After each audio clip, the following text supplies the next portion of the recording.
কিয়ামতের 3 দিন আগে সূর্যের পূর্ব দিক থেকে উঠবে না, পশ্চিম দিক থেকে সূর্য ওঠা শুরু করে দিবে। সূর্য যেদিন পূর্ব দিক থেকে না উঠে পশ্চিম দিক থেকে উঠবে, তখন আর তওবা কবুল হবে না। তখন যতই তওবা করেন কবুল হবে না। সূর্য যেদিন পশ্চিম দিক থেকে উঠবে, কোরআন খুলে দেখবেন কোরআনগুলো ব্ল্যাঙ্ক পেজেস, সাদা পেজ হয়ে গেছে। কোরআনে কোনো আয়াত নাই। কোরআন মুখস্থ থাকবে, সিনার মধ্যে একটা আয়াতও আছে এরকম একটা লোকও থাকবে না, কোনো আলেমও থাকবে না। সব আলেম ওলামা মুমিন বান্দাদের বাম বগলের এইখানে একটা ফোড়া হবে, ওই ফোড়ার ব্যথায় সব মুমিনরা মরে লাশ হয়ে যাবে। শুধু কাফের মুশরিকদের উপর কিয়ামত প্রতিষ্ঠিত হবে। চিল্লায় কোন ঠিক কিনা?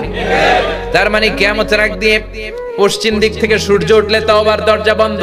2 নাম্বার বাদাল গরগরা, মালাকুল মাউত যখন মানুষের রূহ ধরে টান দেয়, রূহ বের হতে বান্দার কষ্ট হয়, মুখ দিয়ে গরগর গরগর শব্দ হয়। ওই গরগরানি শব্দের পরে মানে মালাকুল মাউতকে দেখে ফেলার পরে তওবা করলে কবুল হবে না। এর আগ পর্যন্ত তওবার মতো তওবা করলে সব গুনাহ মাফ করে দিবে কে?